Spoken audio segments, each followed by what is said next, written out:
지금 중앙아시아 전역에서 충격적인 일이 벌어지고 있습니다. 50만 고려인이 짐을 싸고 있습니다. 목적지는 한국. 88년 만에 귀환입니다. 러시아가 급히 막아섰습니다. 고려인들은 우리 영향권이다. 강제 국적 부여까지 시도했죠. 하지만 한 IT 엔지니어가 꺼낸 건 총도 칼도 아니었습니다. 할아버지의 낡은 유언장이었습니다. 우리는 돌아갈 권리가 있습니다. 40만 명이 서명했습니다. CNN이 보도했고 유엔이 개입했습니다. 러시아가 물러섰습니다. 2017년 4월 인천공항에 태극기 그려진 전세기 5대가 동시에 착륙했습니다. 대체 그 유언장에는 무엇이 적혀 있었을까요? 88년 만에 조국을 되찾은 이야기 지금 공개합니다.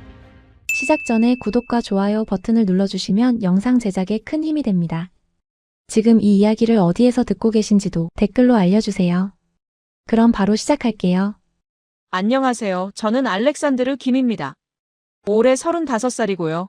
우즈베키스탄 타슈켄트에서 태어나 자랐습니다. 직업은 IT 엔지니어예요. 삼성 스마트폰으로 이 글을 쓰고 있다는 게 아이러니하죠. 제가 한국과 처음 인연을 맺은 건 이 휴대전화 때문이었으니까요. 한국인들은 제 이름을 보면 신기해합니다. 알렉산드르 김. 러시아 이름과 한국 성이 붙어 있으니 당연하죠. 이게 바로 고려인의 정체성입니다. 어디에도 속하지 못하는 사람들이에요. 2014년 겨울 할아버지가 돌아가셨습니다. 92살이셨어요. 장례식을 치르고 유품을 정리하던 중이었습니다. 오래된 나무 상자 하나가 눈에 들어왔죠. 서랍장 깊숙한 곳에 숨겨져 있었어요. 자물쇠가 채워져 있었는데 열쇠는 보이지 않았습니다. 아버지가 망치로 자물쇠를 부쉈어요. 쇠가 부러지는 소리가 방 안에 울렸죠. 상자 뚜껑을 열었습니다. 나프탈렌 냄새가 확 올라왔어요. 그 안에는 낡은 종이 몇 장이 들어있었습니다. 노란색으로 변색된 종이였어요. 가장자리가 바스러질 것처럼 약해 보였죠. 조심스럽게 펼쳐봤습니다. 한자와 한글이 섞여 있었어요. 저는 한글을 읽을 줄 몰랐지만 아버지는 조금 아셨습니다. 함경북도 청진시. 아버지가 떨리는 목소리로 읽으셨어요. 주소였습니다. 할아버지의 고향 주소였던 거죠. 그 밑에는 손으로 쓴 글씨가 빼곡했습니다. 먹으로 쓴 것 같았어요. 군데군데 번진 자국이 있었죠. 아버지가 계속 읽으셨습니다. 내 고향은 함경도다. 1937년 가을 7살 때 기차에 실려 이곳으로 왔다. 화물칸이었다. 한 달을 기차에서 보냈고 많은 사람이 죽었다. 나는 살아남았다. 어머니와 동생은 카자흐스탄에서 죽었다. 아버지는 시베리아에서 돌아가셨다. 우리 가족이 조선을 떠난 게 아니다. 빼앗긴 것이다. 스탈린이 우리를 강제로 실어 날랐다. 일본이 조선을 빼앗았고 러시아가 우리를 내쫓았다. 우리는 아무 죄가 없었다. 그저 고려인이라는 이유만으로. 언젠가 누군가는 돌아가거라. 꼭 돌아가거라. 이 주소를 잊지 마라. 방 안이 조용해졌습니다. 어머니가 소리 없이 우셨어요. 아버지는 종이를 든 채 얼어붙은 것처럼 서 계셨죠. 저도 눈물이 났습니다. 할아버지는 평생 그 주소를 간직하고 계셨던 거예요. 누구에게도 말씀하지 않으시고요. 왜 숨기셨을까요? 아버지에게 물어봤습니다. 아버지가 한숨을 쉬셨어요. 소련 시절에는 위험했어. 고향을 그리워한다는 것 자체가 반역이었지. 스파이로 몰릴 수도 있었고. 그래서 할아버지는 평생 입 밖에 내지 않으셨던 거야. 가슴이 답답했습니다. 할아버지는 85년 동안 그 비밀을 혼자 안고 사셨던 겁니다. 함경도가 그립다는 말 한마디 못하시고요. 그날 밤 잠이 오지 않았습니다. 스마트폰으로 함경도를 검색해봤어요. 지도가 나왔습니다. 한반도 북쪽 북한이었죠. 갈 수 없는 곳이었어요. 할아버지는 평생 돌아가지 못한 채 돌아가신 겁니다. 저는 고려인입니다. 우즈베키스탄에서 태어났지만 우즈베키스탄 사람은 아니에요. 한국인도 아니고요. 그냥 고려인이라고 불립니다. 정체성이 애매한 사람들이죠. 어렸을 때부터 그랬습니다. 유치원에서 선생님이 물어봤어요. 너는 어느 나라 사람이니? 저는 고개를 갸우뚱했습니다. 잘 모르겠어요. 엄마 아빠는 우즈베키스탄 사람이에요. 근데 할아버지는 고려 사람이래요. 선생님이 난감한 표정을 지었던 게 기억납니다. 다른 아이들은 명확했어요. 우즈베키스탄 사람, 러시아 사람, 타타르 사람. 저만 애매했죠. 학교 다닐 때 친구들이 놀렸습니다. 야, 너 중국 사람이지? 아니야, 나 고려인이야. 고려인? 그게 뭔데? 몽골 사람? 아니야. 한국 사람이야. 한국? 그게 어디야? 저도 잘 몰랐어요. 할아버지는 조선이라고 하셨고 아버지는 한국이라고 하셨거든요. 대체 제 뿌리가 어디인지 알 수가 없었습니다. 취업할 때도 마찬가지였습니다. 이력서에 이름을 쓰면 면접관들이 이상하게 쳐다봤어요. 김? 러시아 이름이 아닌데? 고려인입니다. 아, 그래요. 우즈베키스탄 국적은 있죠? 네, 있습니다. 대화가 어색하게 끊겼습니다. 그들의 눈빛을 읽을 수 있었어요. 이 사람 믿을 수 있나? 어디 소속인 거지? 서류 심사에서 떨어지는 경우가 많았습니다. 결국 IT 기술을 배웠어요. 이름보다 실력이 중요한 분야였거든요. 프로그래밍은 거짓말을 하지 않았습니다. 코드가 작동하면 인정받았고 작동하지 않으면 수정하면 됐어요. 국적이나 민족은 중요하지 않았죠. 김이든 이바노프든 상관없었습니다. 2010년쯤이었을 겁니다. 회사 동료가 새 휴대전화를 자랑했어요. 야, 이거 봐. 삼성이야. 갤럭시래. 저는 그때 처음 삼성이라는 이름을 제대로 인식했습니다. 삼성? 어느 나라 제품인데? 한국이지. 요즘 대박이래. 애플이랑 맞짱 뜬대. 한국. 그 단어가 가슴에 박혔어요. 할아버지가 그리워하시던 조선, 그게 지금은 한국이라고 불리는 나라였습니다. 그 나라가 이런 제품을 만든다고요? 애플과 경쟁한다고요? 집에 와서 인터넷을 검색했습니다. 삼성전자 세계 스마트폰 시장 점유율 1위. 놀라서 입이 떡 벌어졌어요. 더 검색했습니다. LG전자, 현대자동차, SK하이닉스. 모두 한국 기업이었습니다. 세계 시장에서 인정받는 브랜드들이었죠. 믿기지 않았어요.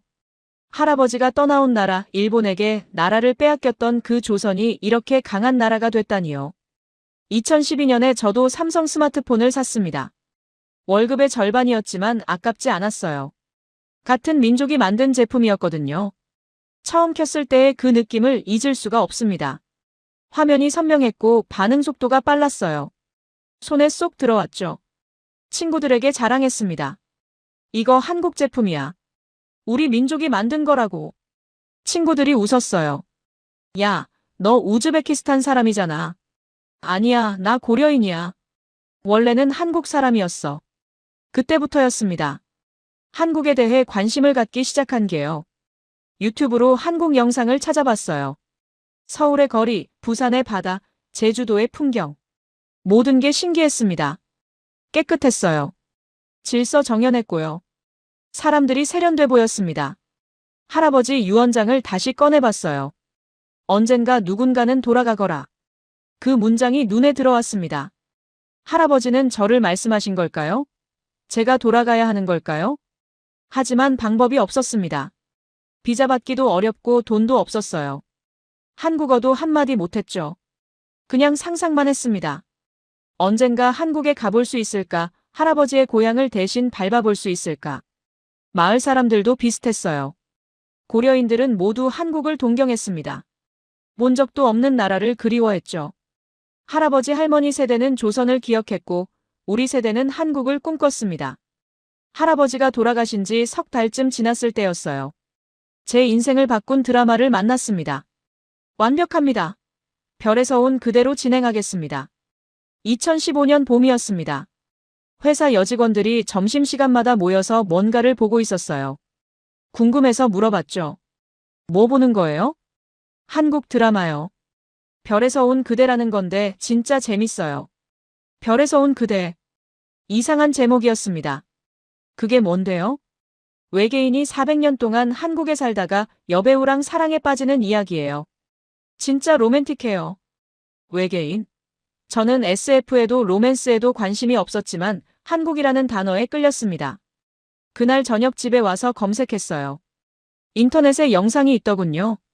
자막도 러시아어로 돼 있었습니다. 처음엔 그냥 심심풀이로 봤어요. 그런데 한 편을 보고 나니 멈출 수가 없었습니다. 2편, 3편, 4편. 새벽 3시까지 봤죠. 이야기가 재밌어서가 아니었어요. 배경이 놀라웠거든요. 드라마 속 서울의 모습이 충격이었습니다. 주인공이 사는 아파트가 나왔어요. 유리로 된 고층 건물이었죠. 거실이 엄청 넓었고 가구가 세련됐습니다. 창밖으로 보이는 야경이 환상적이었어요. 반짝이는 불빛들, 높은 빌딩들. 이게 진짜야? 설마 세트장 아니야? 혼자 중얼거렸습니다. 하지만 야외 장면을 보니 확실했어요. 거리가 정말 깨끗했거든요. 도로가 넓었고 차들이 질서정연하게 달렸습니다. 신호등을 지켰고 사람들은 횡단보도를 이용했어요. 타슈켄트와는 완전히 달랐습니다. 우리 거리는 지저분했거든요. 차들은 아무렇게나 주차돼 있고 사람들은 신호를 무시했죠. 쓰레기가 여기저기 널려 있었고요. 드라마 속 주인공이 지하철을 탔습니다. 지하철 내부가 깨끗했어요.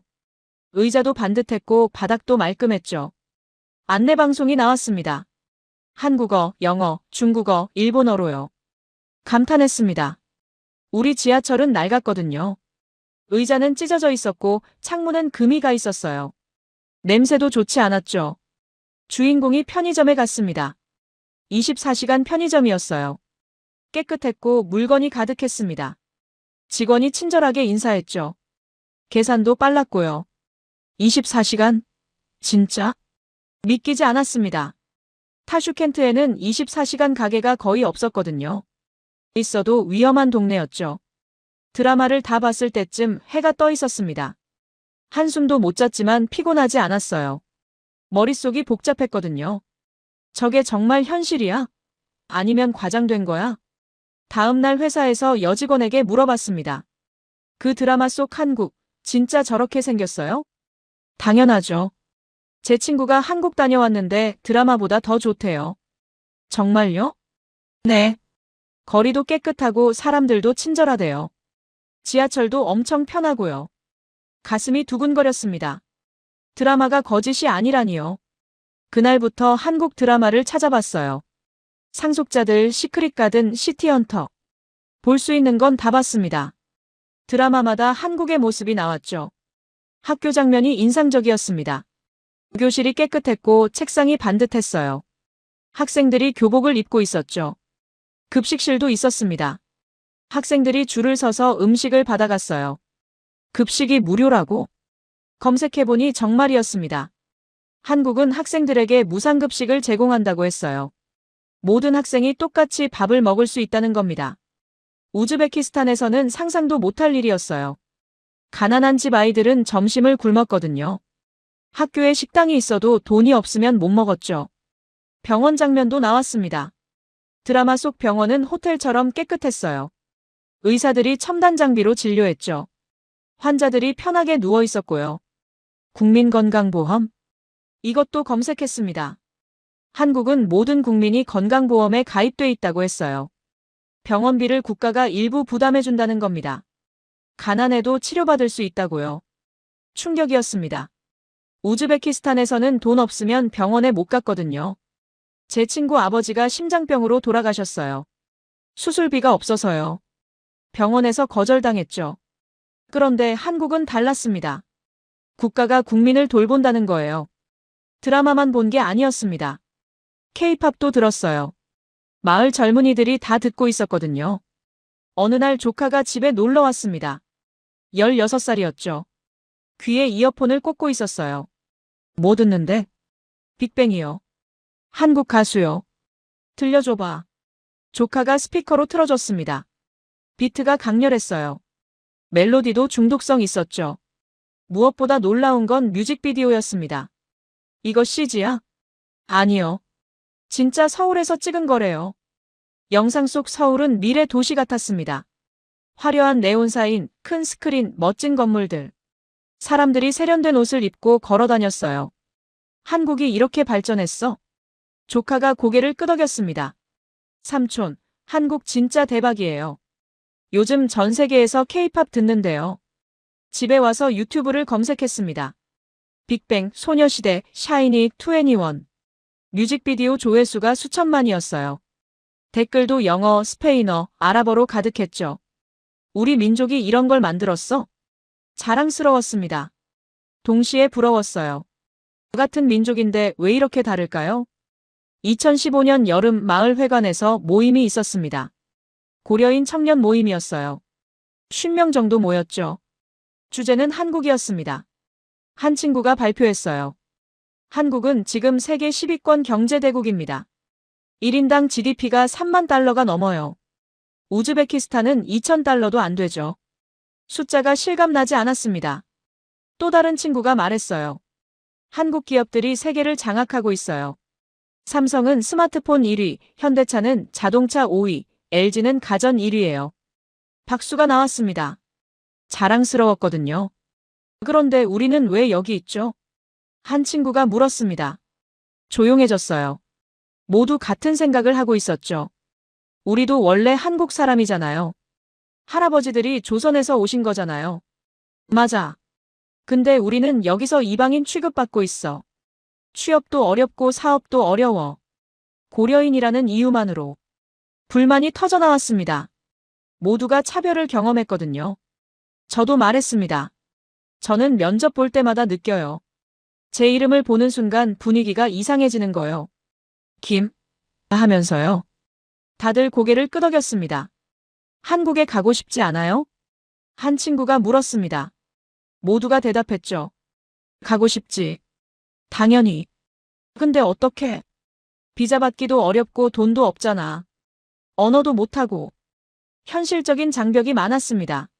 하지만 희망을 버릴 수는 없었어요. 그날 밤 집에 돌아와서 생각했습니다. 한국은 더 이상 상상 속 나라가 아니었어요. 드라마와 케이팝으로 본 한국, 삼성과 현대차로 느낀 한국. 그게 실제로 존재하는 나라였습니다. 할아버지가 그리워하시던 조선은 이제 한국이라는 이름으로 세계 10위 경제대국이 됐어요. 전쟁의 폐허에서 일어나 이렇게 강한 나라를 만들었죠. 그런데 우리는 여기 있었습니다. 중앙아시아 어딘가에서 이방인으로 살고 있었어요. 언젠가는 가야 해. 꼭 가야 해. 혼잣말을 했습니다. 그때는 몰랐어요. 그 기회가 곧 찾아올 줄은요. 2015년 가을 마을 게시판에 공고가 붙었습니다. 고려인 문화교류 프로그램이었어요. 한국 정부에서 주관하는 거였죠. 중앙아시아 고려인 청년 50명 모집, 2주간 한국 방문, 항공료와 숙박, 식사 무료 제공. 자격은 만 20세 이상 35세 이하 고려인, 한국어 능력 무관. 심장이 뛰었습니다. 바로 지원서를 작성했어요. 자기소개서에는 할아버지 이야기를 썼습니다. 1937년 강제 이주, 평생 고향을 그리워하시다 돌아가신 할아버지를 대신해 한국을 보고 싶다고요. 일주일 후 선발 통보를 받았습니다. 꿈인가 싶어서 뺨을 꼬집었어요. 아팠습니다. 현실이었죠. 2015년 11월 타슈켄트 공항에서 대한항공 비행기에 올랐습니다. 우즈베키스탄, 카자흐스탄, 키르기스스탄에서 온 고려인 50명이 함께였어요. 좌석이 깨끗했고 승무원이 한국어로 인사했습니다. 할아버지가 쓰시던 언어였죠. 비행시간 6시간 내내 창밖만 봤습니다. 구름 너머에 한국이 있다는 게 믿기지 않았거든요. 기내식으로 비빔밥이 나왔어요. 고추장이 매웠지만 맛있었습니다. 인천공항에 도착했을 때 박수가 터져나왔습니다. 모두 울고 있었어요. 저도 눈물이 났죠. 공항 문이 열리고 한국의 공기가 들어왔습니다. 숨을 깊이 들이마셨어요. 계단을 내려가 땅을 밟는 순간 전율이 흘렀습니다. 할아버지가 그토록 돌아가고 싶어 하셨던 곳, 제 발로 여기 서 있다는 게 믿기지 않았어요. 공항 내부는 충격이었습니다. 엄청나게 넓었고 천장이 높았어요. 대리석 바닥이 반짝반짝했죠. 안내 표지판이 4개 언어로 선명하게 쓰여 있었습니다. 타슈켄트 공항하고는 차원이 달랐어요. 입국 심사를 받고 짐을 찾았습니다. 10분도 안 걸렸어요. 타슈켄트에서는 1시간씩 기다렸는데 말이죠.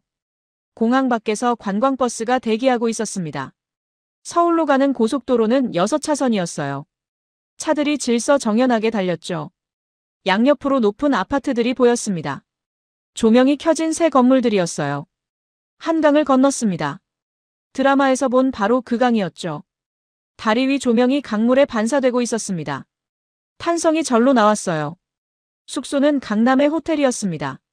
로비에 샹들리에가 달려 있었고 직원들이 정장을 입고 서 있었어요. 12층 방은 깨끗했습니다. 창문을 열자 서울 야경이 펼쳐졌어요. 불빛이 끝없이 이어졌죠. 할아버지 유언장을 꺼냈습니다. 창밖 야경을 보여드리고 싶었어요. 조선이 이렇게 됐다고, 우리 민족이 이런 나라를 만들었다고 말씀드리고 싶었습니다. 다음 날 코엑스 스타트업 박람회에 갔습니다. 건물이 엄청났어요. 안에는 수백 개 부스가 설치돼 있었죠. AI 번역기, 드론 배송 시스템, VR 교육 프로그램. 모두 첨단 기술이었습니다. 한 부스에서 실시간 40개 언어 번역기를 시연했어요. 한국어로 말하니 영어, 러시아어, 중국어로 즉시 번역됐죠. IT 엔지니어로서 기술 수준이 확실히 느껴졌습니다. 우즈베키스탄하고는 10년 이상 차이가 났어요. 오후에는 판교 테크노밸리를 방문했습니다. IT 기업들이 모여있는 곳이었죠. 유리와 철골로 지어진 고층 빌딩들이 세련됐습니다. 한 게임 개발 회사 사무실에는 탁구대와 넓은 휴게 공간이 있었어요. 젊은 개발자들이 여러 개 모니터 앞에서 집중해 코딩하고 있었죠. 저녁에는 지하철을 타봤습니다. 역 계단이 깨끗했고 에스컬레이터가 있었어요. 교통카드를 사서 개찰구를 통과했죠. 안내방송이 4개 언어로 나왔습니다. 전광판에 열차 도착 시간이 2분 후라고 떴어요. 정확히 2분 후 전철이 들어왔습니다. 사람들이 질서정연하게 내리고 탔어요. 내부는 깨끗했고 노약자석이 따로 색깔로 구분돼 있었습니다. 젊은 사람들은 거기 앉지 않았어요. 할머니 한 분이 타시자 젊은 남자가 자리를 양보했습니다. 타슈켄트에서는 볼 수 없는 광경이었죠. 강남역에서 내렸습니다. 출구가 12개나 됐어요. 지상으로 올라오니 네온사인이 반짝이고 사람들이 많이 걸어다녔습니다. 24시간 편의점에 들어가 봤습니다. 삼각김밥, 도시락, 음료수가 가득했어요. 1,000원짜리 삼각김밥을 사서 편의점 앞 테이블에서 먹었습니다. 밤 10시인데도 환했고 안전했어요. 이틀째는 국립중앙박물관에 갔습니다. 건물이 웅장했어요. 신라금관, 백제금동대학로, 고려청자가 전시돼 있었죠. 우리 조상들이 만든 유물이었습니다. 가이드가 설명했어요. 1000년 넘은 문화재를 이렇게 잘 보존하고 있다고요. 셋째 날은 서울대학교 캠퍼스를 방문했습니다. 도서관이 엄청 컸어요. 학생들이 조용히 공부하고 있었죠. 연구실도 둘러봤습니다. 최신 장비가 갖춰져 있었어요. 학생 식당에서 점심을 먹었습니다. 가격이 저렴했고 음식이 푸짐했어요. 학생들이 자유롭게 와서 먹고 가는 모습이 인상적이었죠. 나흘째는 명동 거리를 걸었습니다. 화장품 가게, 옷가게, 음식점이 즐비했어요. 외국인 관광객도 많았죠. 길거리 음식을 먹어봤습니다. 떡볶이, 호떡, 붕어빵. 모두 맛있었어요. 밤에는 남산타워에 올라갔습니다. 서울 전체가 한눈에 보였어요. 불빛이 별처럼 반짝이고 있었죠. 한강이 흐르고 빌딩들이 솟아 있었습니다. 이 모든 게 우리 민족이 만든 거예요. 전쟁의 폐허에서 일어나 70년 만에 이런 도시를 건설한 겁니다. 2주가 정말 빨리 지나갔습니다. 마지막 날 저녁 환송 만찬이 있었어요. 프로그램 담당자가 말했습니다. 고려인 여러분은 우리의 소중한 동포라고, 언제든 한국에 오고 싶으면 연락하라고요. 그 말이 희망처럼 들렸습니다. 공항으로 가는 버스 안에서 모두 조용했어요. 떠나기 싫었거든요. 한 친구가 말했습니다. 한국은 상상했던 것보다 훨씬 좋았다고요. 모두 고개를 끄덕였습니다. 비행기에 올랐습니다. 창밖으로 한국이 멀어졌어요. 가슴이 먹먹했습니다. 타슈켄트로 돌아왔을 때 모든 게 달라 보였습니다. 공항이 낡아 보였고 거리가 지저분했어요. 이틀 전까지는 당연했는데 한국을 보고 나니 모든 게 다르게 느껴졌죠. 그날 밤 결심했습니다. 나는 한국으로 갈 거야. 어떻게든 방법을 찾아서 한국으로 갈 거야. 저 혼자만의 생각이 아니었습니다. 함께 간 사람들 모두가 같은 생각을 하고 있었거든요. 한국은 드라마 속 과장이 아니었습니다. 실제로 그렇게 사는 나라였어요. 깨끗하고 안전하고 질서정연한 나라. 무엇보다 시스템이 사람을 위해 작동하는 나라였습니다. 여기가 진짜 조국이구나. 확신했습니다. 타슈켄트로 돌아온 지 일주일이 지났습니다. 한국에서 본 것들이 머릿속을 떠나지 않았어요. 깨끗한 거리, 질서정연한 지하철, 24시간 편의점. 모든 게 그리웠습니다. 마을 회관에서 모임이 열렸습니다. 한국 다녀온 사람들이 경험담을 나누는 자리였죠. 100명 정도 모였어요. 먼저 카자흐스탄에서 온 김 씨가 말했습니다. 한국은 정말 대단했다고, 제가 평생 본 것 중 가장 깨끗하고 안전한 나라였다고요. 사람들이 귀를 기울였습니다. 제 차례가 왔습니다. 판교 테크노밸리 이야기를 했어요. 젊은 개발자들이 첨단 환경에서 일하는 모습, 글로벌 게임을 만드는 한국 기업들. 우리 민족이 세계적인 회사를 만들었다는 게 자랑스러웠다고 말했죠. 박수가 나왔습니다. 그런데 한 할머니가 손을 들었어요. 그래서 우리 어떻게 하면 좋겠냐고, 한국에 갈 수 있는 방법이 있냐고 물으셨습니다. 저는 알아본 내용을 설명했습니다. 고려인은 F4 비자를 받을 수 있다고, 재외동포 비자라서 한국에 가서 일할 수 있다고요. 하지만 문제가 있었습니다. 취업이 보장되지 않고 영주권도 쉽지 않았어요. 국적 취득은 더 어려웠죠. 시험도 봐야 하고 소득 증명도 해야 하고 한국어도 할 줄 알아야 했습니다. 실망하는 표정들이 보였어요. 그럼 우리 같은 사람들은 못 가는 거냐고 할머니가 낙담했습니다. 그때 젊은 친구가 말했습니다. 그럼 우리가 요구하면 안 되냐고, 우리는 고려인이라고, 원래 한국 사람이었다고요. 청원을 하자고 했습니다. 서명을 받아서 한국 정부에 보내자고요. 모두들 고개를 끄덕였습니다. 좋은 생각이었어요. 우리는 동정을 구걸하는 게 아니라고, 우리는 원래 한국 사람이었다고, 할아버지 할머니가 독립운동하다가 강제로 쫓겨난 거라고 누군가 말했습니다. 맞는 말이었습니다. 우리는 스스로 떠난 게 아니었어요. 회의가 끝난 후 몇 명이 남았습니다. 진지하게 이야기를 나눴어요. 정말 청원을 해볼까, 해봐야 한다고, 안 하면 영원히 이렇게 살아야 한다고요. 먼저 고려인 공동체 사람들 의견을 물어보기로 했습니다. 일주일 후 투표를 했습니다. 우즈베키스탄, 카자흐스탄, 키르기스스탄 모든 지역에서 참여했어요. 질문은 간단했습니다. 한국으로 귀환하는 것에 찬성하십니까? 결과는 압도적이었습니다. 98%가 찬성했어요. 50만 고려인 중 49만 명이 한국행을 원한다는 뜻이었죠. 이건 단순한 이민이 아니었습니다. 귀환이었어요. 조상의 땅으로 돌아가는 거였죠. 청원서를 작성하기 시작했습니다. 문구를 정하는 게 중요했어요. 동정을 구걸하는 것처럼 보이면 안 됐거든요. 여러 번 고쳤습니다. 대한민국 정부 귀하. 우리는 중앙아시아에 거주하는 고려인입니다. 우리는 1937년 스탈린의 강제 이주 정책으로 이곳에 오게 됐습니다. 우리 할아버지 할머니는 독립운동을 했습니다. 조국을 위해 싸웠습니다. 그러나 조국은 우리를 지킬 힘이 없었습니다. 88년이 지났습니다. 이제 조국은 강해졌습니다. 선진국이 됐습니다. 우리는 그 조국으로 돌아가고 싶습니다. 우리는 복지를 달라고 하지 않습니다. 우리는 일할 것입니다. 세금을 낼 것입니다. 국민의 의무를 다할 것입니다. 우리를 시험하지 말아 주십시오. 우리를 교육해 주십시오. 우리는 배울 준비가 돼 있습니다. 우리는 이민자가 아닙니다. 우리는 돌아가는 것입니다. 청원서를 읽으면서 눈물이 났습니다. 저만 그런 게 아니었어요. 함께 있던 사람들 모두 울고 있었죠. 서명 운동을 시작했습니다. 마을마다 돌아다니면서 서명을 받았어요. 사람들이 기꺼이 서명했습니다. 나도 한국 가고 싶다고, 우리 손주들이라도 한국에서 살았으면 좋겠다고, 할아버지가 그렇게 그리워하시던 조국이라고요. 노인들은 떨리는 손으로 서명했습니다. 젊은이들은 힘차게 이름을 썼어요.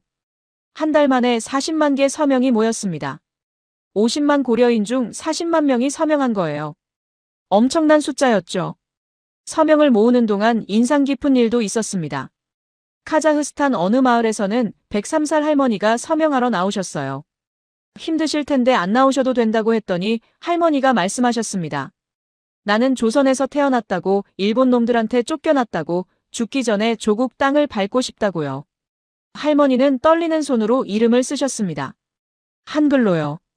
우리는 울었습니다. 우즈베키스탄의 한 청년은 이렇게 말했어요. 형님, 저 한국말 못하는데 그래도 갈 수 있냐고요. 배우면 된다고 했습니다. 우리 민족 언어 잤냐고요? 청년이 눈물을 글썽이며 말했습니다. 꼭 한국 가고 싶다고, 여기서는 미래가 없다고, 아무리 열심히 일해도 고려인이라는 이유로 차별받는다고요. 서명을 다 모은 후 대표단을 구성했습니다. 각 지역에서 대표 1명씩 총 15명이었어요. 저도 우즈베키스탄 대표로 선발됐습니다. 2016년 3월, 우리는 서울로 갔습니다. 한국 국회에 청원서를 제출하기 위해서였죠. 국회 앞에 섰을 때의 그 떨림을 잊을 수가 없습니다. 드디어 여기까지 왔구나. 청원서를 제출하는 순간 눈물이 났습니다. 40만 명의 서명이 담긴 문서였어요. 40만 명의 간절함이 담긴 종이었죠. 국회 담당자가 받으면서 말했습니다. 잘 검토하겠다고요. 기자회견도 했습니다. 한국 언론이 많이 왔더군요. 제가 대표로 발언했습니다. 우리는 50만 고려인을 대표해서 왔다고, 우리는 한국으로 돌아가고 싶다고, 이민이 아니라 귀환이라고요. 기자가 질문했습니다. 고려인분들이 한국을 선택한 이유가 뭐냐고요. 경제적 이유가 아니라고 대답했습니다. 우리는 자유와 인권과 법치를 원한다고, 한국은 그것이 실현되는 나라라고요. 구체적으로 말해달라고 했습니다. 한국에서는 병든 사람을 치료해준다고, 가난한 아이도 교육받을 수 있다고, 노인을 공경한다고, 약자를 보호한다고 말했습니다. 그게 선진국 아니냐고요. 기자들이 메모했습니다. 우리는 부담이 되고 싶지 않다고, 우리는 일하겠다고, 한국어도 배우겠다고, 세금도 내겠다고, 국민의 의무를 다하겠다고 말했습니다. 만약 한국 정부가 거절하면 어떻게 하겠냐는 질문도 나왔습니다. 계속 요청할 거라고 대답했어요. 우리는 포기하지 않는다고, 우리에게는 돌아갈 권리가 있다고요. 기자회견이 끝난 후 한국 사람들이 다가왔습니다. 응원한다고, 꼭 이루어지길 바란다고, 같은 민족인데 당연히 받아줘야 한다고 말해줬어요. 따뜻한 말들이었습니다. 숙소로 돌아오는 길에 동료가 물었습니다. 형님 될까요? 모르겠다고 했어요. 근데 우리는 최선을 다했다고요. 그날 밤 잠이 안 왔습니다. 창밖으로 서울 야경이 보였어요. 반짝이는 불빛들. 저 속에서 49만 명이 살 수 있을까? 아내에게 전화했습니다. 청원서 제출했다고, 기자회견도 했다고 말했어요. 아내가 말했습니다. 결과가 좋았으면 좋겠다고, 우리 손주들은 한국에서 키우고 싶다고요. 전화를 끊고 다시 창밖을 봤습니다. 우리는 선택했습니다. 한국을 선택했어요. 이제 한국이 우리를 선택할 차례였습니다. 청원서를 제출하고 일주일이 지났습니다. 한국 언론이 우리 이야기를 많이 다뤘어요. 텔레비전 뉴스에도 나오고 신문에도 실렸죠. 여론은 대체로 우호적이었습니다. 고려인들 받아줘야 한다. 같은 민족인데 당연하다. 독립운동가 후손들이잖아. 인터넷 댓글에도 응원하는 글이 많았어요. 물론 반대하는 사람들도 있었지만 찬성이 훨씬 많았습니다. 우리는 희망을 가졌습니다. 한국 정부가 긍정적으로 검토할 거라고 믿었어요. 그런데 문제가 생겼습니다. 러시아가 움직이기 시작한 겁니다. 처음엔 조용했어요. 아무 반응이 없었죠. 그래서 우리는 안심했습니다. 러시아는 신경 안 쓰나 보다 싶었어요. 그런데 우리가 틀렸습니다. 청원서 제출 2주일 후였습니다. 러시아 외무부가 성명을 발표했어요. 중앙아시아 고려인들은 러시아 영향권에 속한 인구라고, 한국의 일방적인 수용은 지역 안정을 해칠 수 있다고 했습니다. 뉴스를 보고 깜짝 놀랐습니다. 이게 무슨 소리죠? 우리가 러시아 소유물이라도 된다는 건가요? 마을에 긴장감이 돌았습니다. 러시아가 왜 나서는 거냐고, 우리는 러시아 사람도 아닌데 겁난다고, 러시아가 막으면 어떡하냐고 사람들이 불안해했어요.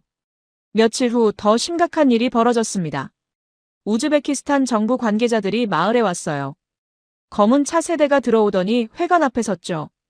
마을 사람들이 모였습니다. 관계자가 말했습니다. 여러분, 최근 한국행 청원을 했다고 들었다고, 그것은 우즈베키스탄 정부 입장에서 받아들이기 어렵다고요. 왜냐고 물었습니다. 우리는 자유의지로 결정한 건데요. 관계자가 대답했습니다. 여러분은 우즈베키스탄 국민이라고, 집단으로 떠나겠다는 것은 배신 행위로 간주될 수 있다고요. 배신이라니요? 화가 났습니다. 우리를 평생 이방인 취급하더니 이제 와서 배신이라고요? 제가 나섰습니다. 우리는 이곳에서 80년을 살았다고, 그동안 차별받았다고, 취업도 어렵고 사업도 어렵고 늘 불안했다고, 그런데 이제 와서 배신이라고 하냐고 말했습니다. 관계자 얼굴이 굳었습니다. 말 조심하라고 우즈베키스탄은 여러분에게 살 곳을 제공했다고 했어요. 강제로 끌려온 곳을 제공이라고 하냐고 물었습니다. 긴장감이 흘렀어요. 사람들이 숨죽이고 지켜봤죠. 관계자가 경고했습니다. 여러분이 집단으로 떠나면 남은 고려인들에게 불이익이 있을 수 있다고 신중히 생각하라고요. 협박이었습니다. 노골적인 협박이었어요. 그들이 떠난 후 회관은 술렁거렸습니다. 어떡하지? 진짜 불이익 주는 거 아니야. 무서워. 정부가 나서면 우리가 어떻게 해? 포기해야 하나? 사람들이 흔들리기 시작했어요. 그때 한 할아버지가 일어섰습니다. 80이 넘으신 분이었죠. 여러분, 우리 할아버지들이 독립운동할 때도 위협이 있었다고, 일본이 협박했다고, 가족을 죽이겠다고, 마을을 불태우겠다고, 그래도 우리 할아버지들은 싸웠다고 말씀하셨습니다. 회관이 조용해졌습니다. 우리가 지금 겁먹으면 영원히 이렇게 산다고, 우리 손주들도 이렇게 살 거라고, 그게 싫으면 지금 용기를 내야 한다고 하셨어요. 할아버지 목소리가 떨렸습니다. 그런데 힘이 있었어요. 나는 한국에 갈 거라고, 죽기 전에 조국 땅을 밟고 싶다고 하셨습니다. 박수가 터져나왔습니다. 사람들이 일어섰어요. 맞아. 우리 포기하지 말자. 할아버지 말씀이 맞아. 끝까지 가자. 분위기가 반전됐습니다. 그런데 상황은 더 나빠졌습니다. 카자흐스탄에서 연락이 왔어요. 거기도 정부 관계자들이 나타났대요. 같은 협박을 했다고 합니다. 키르기스스탄도 마찬가지였어요. 중앙아시아 전역에서 동시에 압박이 들어온 거죠. 누가 지시한 걸까요? 답은 명확했습니다. 러시아였어요. 러시아가 중앙아시아 국가들에게 압력을 넣은 겁니다. 고려인들 한국 가는 거 막으라고요. 왜 러시아가 그렇게까지 하는 걸까요? 저는 이해할 수 없었어요. 우리는 러시아 국민도 아닌데 말이죠.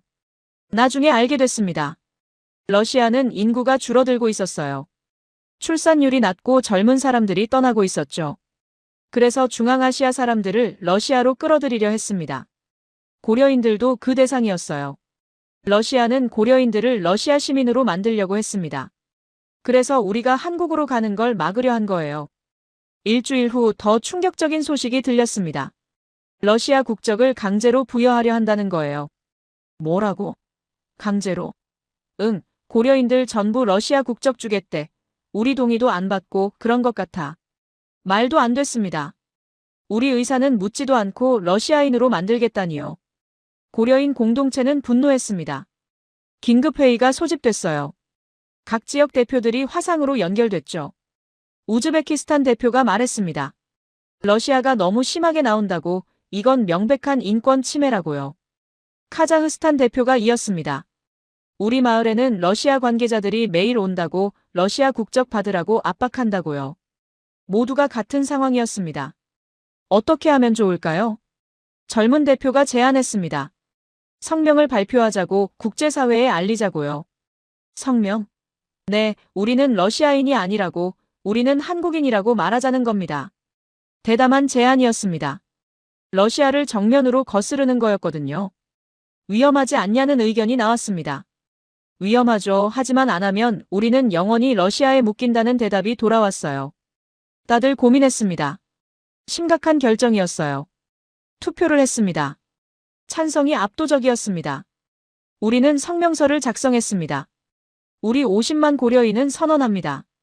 우리는 러시아인이 아닙니다. 우리는 한국인입니다. 러시아가 우리에게 강제로 국적을 부여하려 합니다.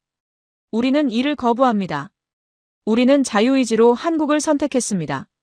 우리는 조국으로 돌아갈 권리가 있습니다. 국제사회에 호소합니다. 우리를 도와주십시오. 성명서를 발표했습니다. 한국 언론이 먼저 보도했어요. 그 다음 외신들이 따라했죠. CNN, BBC, 로이터. 세계 언론이 우리 이야기를 다뤘습니다. 중앙아시아 고려인들 러시아 압박에 맞서다. 50만 고려인 한국 귀환 꿈, 러시아 고려인 강제 귀화 시도 논란. 국제사회가 주목하기 시작했습니다. 인권단체들이 성명을 냈어요. 고려인들의 선택권을 존중하라. 강제 국적 부여는 인권 침해다. 유엔 인권위원회도 우려를 표명했습니다. 러시아는 당황했습니다. 예상하지 못한 반응이었던 거죠. 조용히 처리될 줄 알았는데 국제 이슈가 돼버린 겁니다. 러시아 외무부 대변인이 해명했습니다. 러시아는 고려인들에게 더 나은 삶을 제공하려는 것뿐이라고, 강제가 아니라 제안이라고요. 하지만 아무도 믿지 않았습니다. 우리는 버텼습니다. 압박이 심해졌지만 포기하지 않았어요. 세계가 지켜보고 있었거든요. 성명서 발표 후 일주일이 지났습니다. 상황이 빠르게 움직이기 시작했어요. 한국 정부가 공식 입장을 냈습니다. 고려인들의 자유로운 선택을 존중한다고, 한국은 동포들을 환영할 준비가 돼 있다고요. 드디어 한국 정부가 우리 편을 들어준 겁니다. 마을에 희망이 퍼졌어요. 한국이 우리를 지켜주는 거야. 이제 러시아도 함부로 못하겠지. 우리가 이기는 건가? 하지만 러시아는 쉽게 물러서지 않았습니다. 압박을 더 강화했어요. 고려인 마을에 경찰이 자주 나타났습니다. 조사한다는 명목이었죠. 여러분 세금 제대로 내고 있습니까? 사업 허가증 있습니까? 불법 체류자는 없습니까? 트집을 잡으려는 거였습니다. 몇몇 사람들이 벌금을 냈어요. 사업 허가가 취소된 사람도 있었죠. 겁을 주려는 거였습니다. 하지만 우리는 물러서지 않았습니다. 오히려 더 단결했어요. 각 마을에서 서로 돕기 시작했습니다. 벌금 낸 사람 돕고 사업 막힌 사람 도와주고요. 우리 함께 버텨야 해. 조금만 더 버티면 한국에 갈 수 있어. 포기하지 말자. 국제 여론은 점점 우리 쪽으로 기울었습니다. 미국 국무부가 성명을 냈어요. 고려인들의 이동의 자유를 보장해야 한다고, 강제 국적 부여는 국제법 위반이라고요. 유럽연합도 비슷한 입장을 밝혔습니다. 러시아는 고려인들의 인권을 존중해야 한다고요. 유엔 난민기구까지 나섰습니다. 고려인들의 상황을 예의주시하고 있다고, 필요하면 개입할 수 있다고 했어요. 러시아는 점점 곤란해졌습니다. 국제 여론이 좋지 않았거든요. 인권 문제로 비판받고 싶지 않았던 겁니다. 게다가 한국도 계속 입장을 밝혔습니다. 고려인들은 우리의 동포다. 그들의 선택을 존중한다. 한국은 받아들일 준비가 돼 있다. 2016년 5월 전환점이 찾아왔습니다. 러시아 외무부가 새로운 성명을 발표했어요. 러시아는 고려인들의 자유로운 선택을 방해하지 않을 것이라고, 다만 질서 있는 이동을 희망한다고요. 사실상 항복 선언이었습니다. 마을 회관에서 축하 모임이 열렸어요. 해냈어. 우리가 해낸 거야. 러시아를 이긴 거야. 이제 한국에 갈 수 있어. 사람들이 울고 웃었습니다. 기쁨의 눈물이었어요. 할아버지 한 분이 말씀하셨습니다. 우리 할아버지들이 독립운동으로 못 이룬 걸 우리가 이뤘구나. 맞아요. 우리는 해냈습니다. 강대국 러시아를 상대로 이긴 겁니다. 무력이 아니라 정당성으로 말이죠. 저는 하늘을 올려다봤습니다. 할아버지 보고 계시죠? 우리 드디어 조국으로 돌아갑니다. 그런데 승리의 기쁨도 잠시 현실적인 문제가 남아 있었습니다.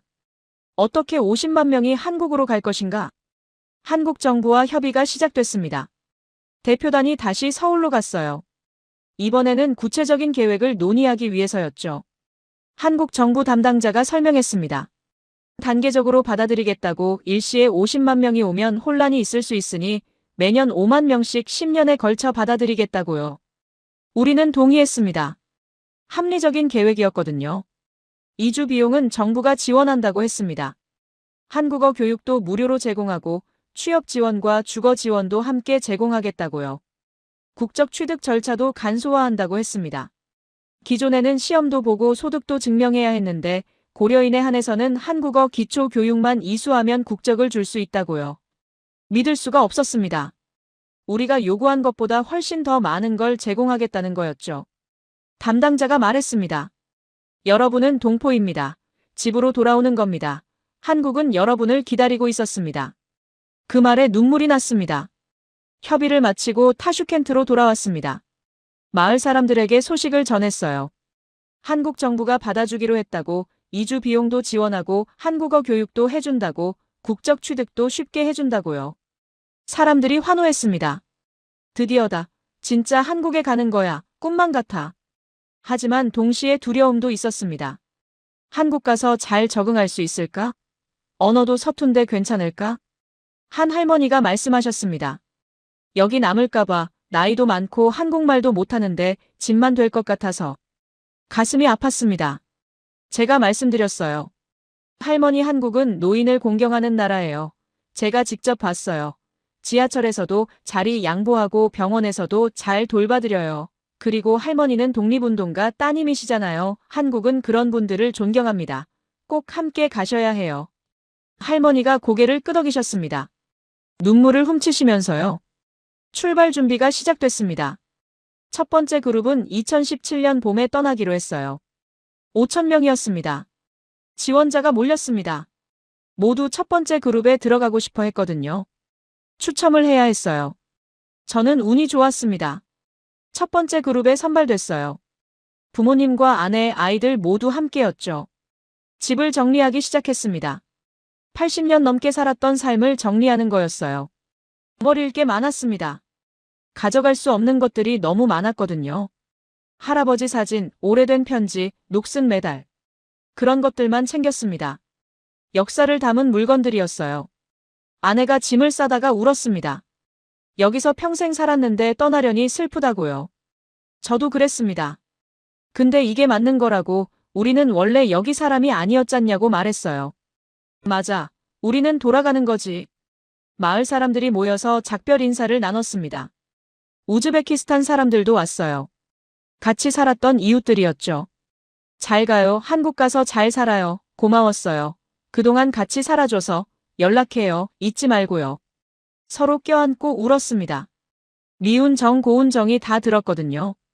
드디어 출발 날이 다가왔습니다. 2017년 4월 15일.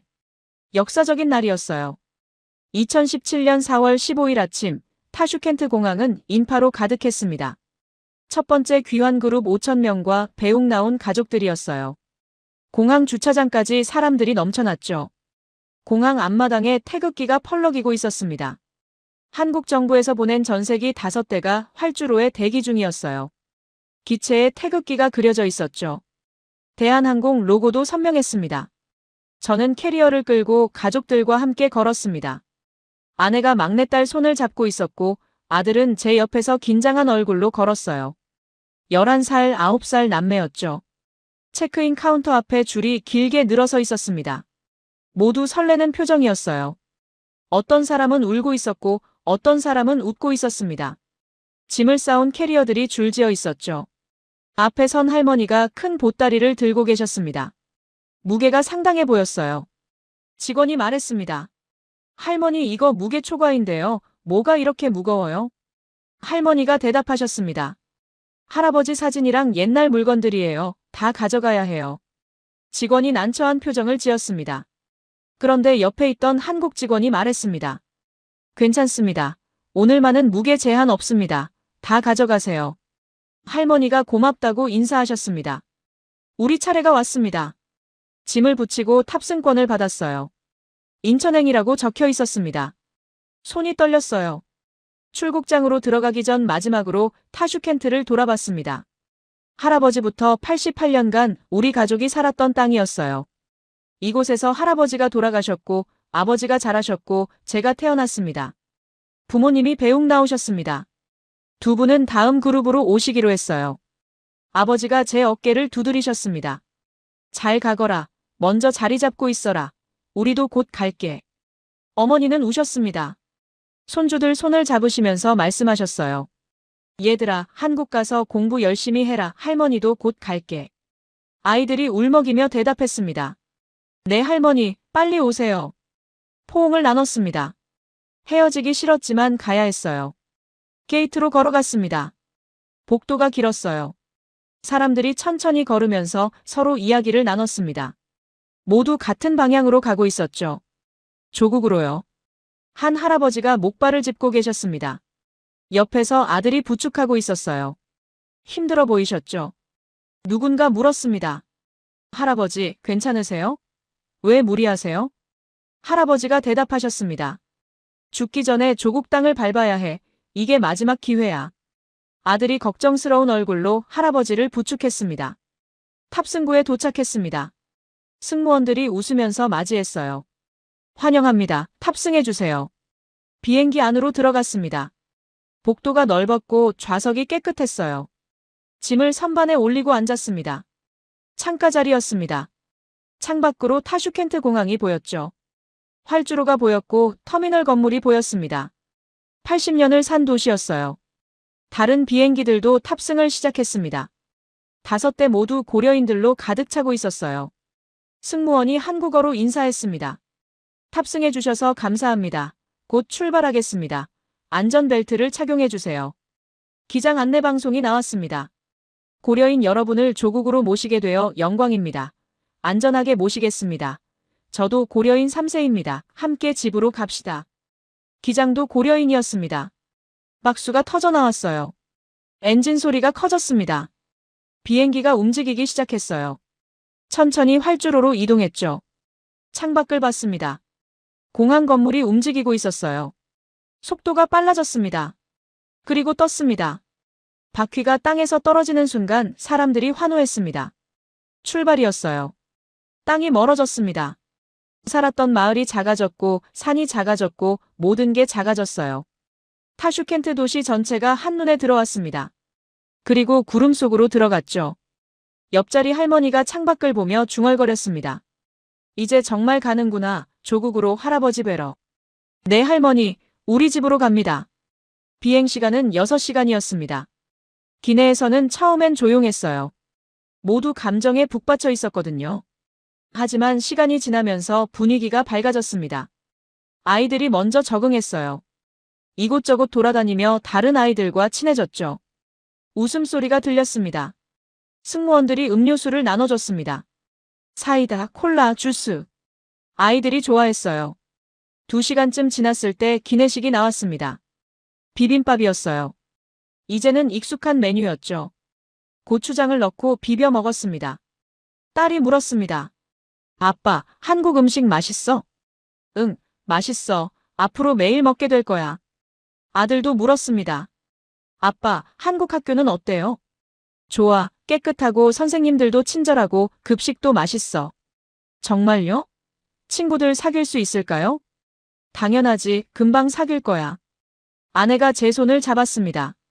여보, 떨려요. 나도요. 근데 우리 잘할 수 있어요. 시간이 흘렀습니다. 4시간, 5시간. 사람들은 잠을 자거나 책을 읽거나 이야기를 나눴어요. 저는 창밖을 봤습니다. 구름만 보였어요. 하얀 구름 위를 날고 있었죠. 할아버지 생각이 났습니다. 할아버지도 기차를 타고 여기로 오셨어요. 한 달이 걸렸다고 하셨죠. 화물칸에 실려서요. 저는 비행기를 타고 6시간 만에 갑니다. 편하게요. 할아버지, 보고 계시죠? 손자가 대신 갑니다. 승무원이 다가왔습니다. 곧 인천공항에 도착합니다. 안전벨트 착용해 주세요. 창문 가리개도 올려주세요. 심장이 빨리 뛰었습니다.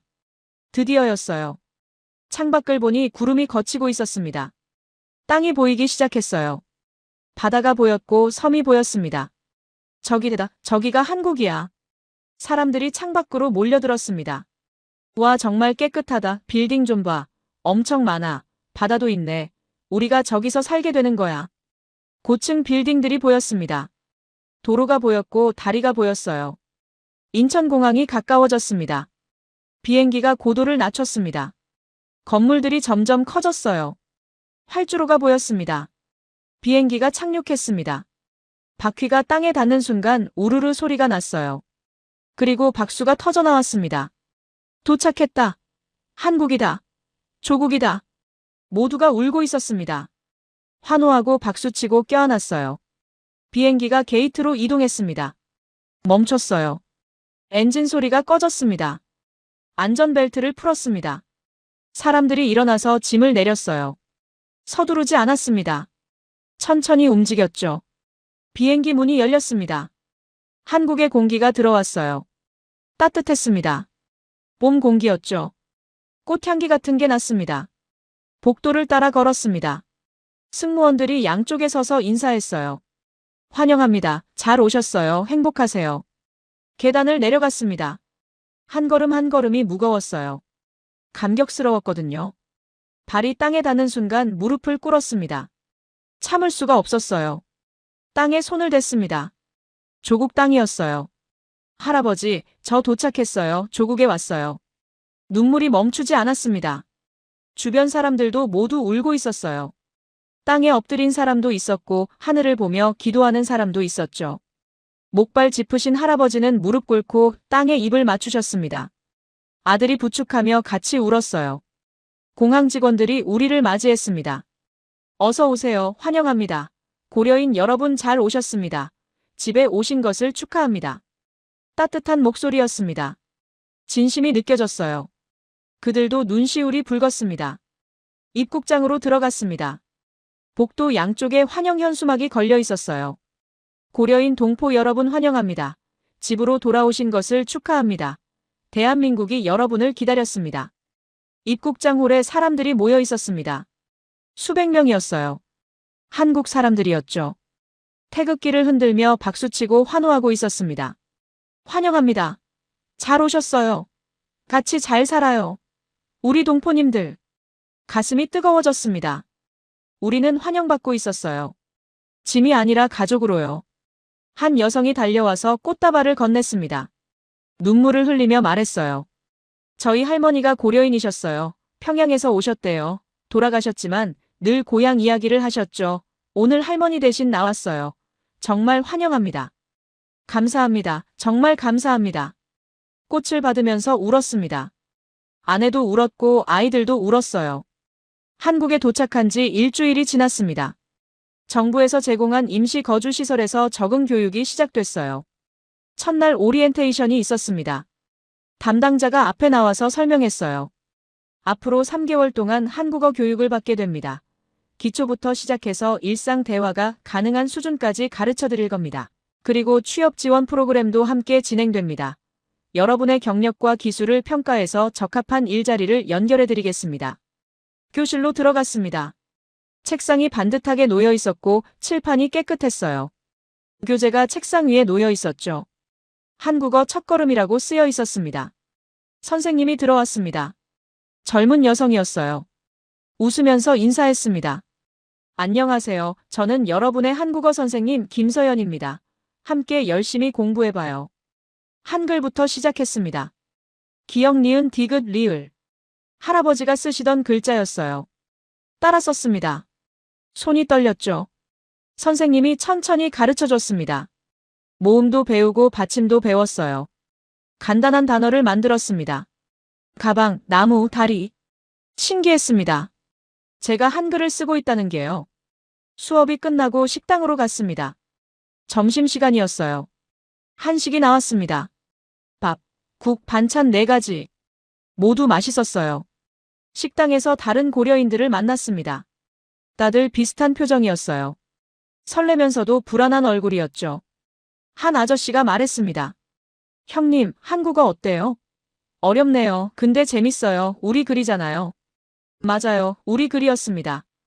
오후에는 취업 상담이 있었습니다. 상담사가 제 이력서를 봤어요. IT 엔지니어시네요. 프로그래밍 언어는 뭘 다루세요? 자바, 파이썬, C를 한다고 대답했습니다. 상담사가 고개를 끄덕였습니다. 좋아요. IT 분야는 인력이 부족해서 수요가 많습니다. 한국어만 기본적으로 되시면 취업 가능할 거예요. 판교나 강남 쪽 IT 기업들 알아볼게요. 정말요? 제 눈이 커졌습니다. 네, 걱정 마세요. 한국은 실력만 있으면 기회가 있는 나라예요. 그 말에 용기가 났습니다. 저녁에는 가족들과 함께 근처를 산책했습니다. 아파트 단지 주변에 공원이 있었어요. 벤치에 앉아서 쉬었죠. 아이들이 놀이터에서 놀고 있었습니다. 한국 아이들도 있었어요. 처음엔 서먹했지만 금방 친해지더군요. 아이들은 빨랐습니다. 아내가 말했습니다. 여보, 우리 잘한 거 맞죠? 잘한 거예요. 우리 아이들이 여기서 잘하는 거예요. 차별받지 않고 꿈을 가질 수 있는 나라에서요. 아내가 제 손을 잡았습니다. 한 달이 지났습니다. 한국어 실력이 조금씩 늘었어요. 간단한 대화는 할 수 있게 됐죠. 안녕하세요. 감사합니다. 죄송합니다. 괜찮습니다. 마트에 가서 물건을 샀습니다. 직원에게 한국어로 물어봤어요. 이거 얼마예요? 직원이 웃으면서 대답했습니다. 5,000원이에요. 계산대에서 돈을 냈습니다. 한국 돈이 아직 낯설었지만 익숙해지고 있었어요. 집으로 돌아오는 길에 지하철을 탔습니다. 이제는 혼자서도 탈 수 있게 됐어요. 노선도를 보고 환승도 할 줄 알았죠. 지하철 안에서 한국 사람들을 봤습니다. 다들 바빴어요. 스마트폰을 보거나 책을 읽거나 졸고 있었죠. 평범한 일상이었습니다. 나도 곧 저렇게 살겠지. 출근하고 퇴근하고 가족과 저녁 먹고 한국 사람처럼요. 2달째 취업 준비를 시작했습니다. 이력서를 한국어로 다시 썼어요. 자기소개서도 작성했죠. 상담사가 몇 개 회사를 추천해줬습니다. 판교에 있는 중소 IT 기업이었어요. 면접 기회를 잡았습니다. 면접 전날 밤 잠이 안 왔습니다. 긴장됐거든요. 한국어로 면접을 본다는 게 부담스러웠어요. 아내가 격려해줬습니다. 잘할 수 있어요. 당신은 실력 있잖아요. 면접 당일 정장을 입고 판교로 갔습니다. 회사 건물이 깔끔했어요. 로비가 넓었고 직원들이 바쁘게 움직이고 있었죠. 면접실에 들어갔습니다. 3명이 앉아 있었어요. 인사를 했습니다. 안녕하세요. 알렉산드르 김입니다. 면접관이 웃으면서 말했습니다. 앉으세요. 한국어 잘하시네요. 아직 서툽니다. 열심히 배우고 있습니다. 이력서를 보니 우즈베키스탄에서 IT 엔지니어로 일하셨네요. 어떤 프로젝트를 하셨나요? 준비한 대로 설명했습니다. 서툰 한국어였지만 최선을 다했어요. 면접관들이 고개를 끄덕였습니다. 기술 질문도 나왔습니다. 자바 관련 질문이었어요. 이건 자신 있었습니다. 영어와 한국어를 섞어가며 대답했죠. 면접이 끝났습니다. 결과는 일주일 후에 알려주겠다고 했어요. 일주일이 정말 길게 느껴졌습니다. 매일 전화를 기다렸어요. 드디어 전화가 왔습니다. 합격이라고 했습니다. 다음 주부터 출근하시면 된다고요. 집에 와서 가족들에게 알렸습니다. 여보, 합격했어요. 아내가 소리쳤어요. 아이들도 환호했죠. 울었습니다. 기쁨의 눈물이었어요. 3달째 출근을 시작했습니다. 아침 7시에 일어나서 준비했어요. 정장을 입고 가방을 들었죠. 지하철을 타고 판교로 갔습니다. 출근길 풍경이 신기했어요. 다들 바쁘게 움직이고 있었죠. 회사에 도착했습니다. 동료들이 반갑게 맞아줬어요. 알렉스라고 부르면 된다고 했습니다. 한국 이름 짓는 것도 도와주겠다고 했죠. 업무를 시작했습니다. 컴퓨터 앞에 앉아서 코딩을 했어요. 익숙한 일이었습니다. 프로그래밍 언어는 거짓말을 하지 않았거든요. 점심시간에 동료들과 식당에 갔습니다. 회사 근처 한식당이었어요. 김치찌개를 먹었죠. 동료들이 물어봤습니다. 어때요? 한국 생활? 좋습니다. 정말 좋습니다. 감사합니다. 동료 한 명이 말했습니다. 알렉스 씨 고생 많으셨어요. 우즈베키스탄에서 여기까지 오시느라 앞으로 잘 지내봐요. 고마웠습니다. 따뜻한 말이었어요. 3달이 지나자 생활이 안정됐습니다. 월급을 받았어요. 첫 월급이었죠. 통장에 돈이 들어왔습니다. 그 돈으로 가족들과 외식을 했습니다. 고깃집에 갔어요. 삼겹살을 구워 먹었죠. 아이들이 좋아했습니다. 아내가 말했습니다. 여보, 우리 정말 한국 사람 다 됐네요. 맞아요. 우리는 이제 한국 사람이에요. 어느 주말 안산에 다녀왔습니다. 안산 고려인 문화센터가 있다고 들었거든요. 가족들과 함께 갔어요. 문화센터는 생각보다 컸습니다. 고려인들의 역사가 전시돼 있었어요.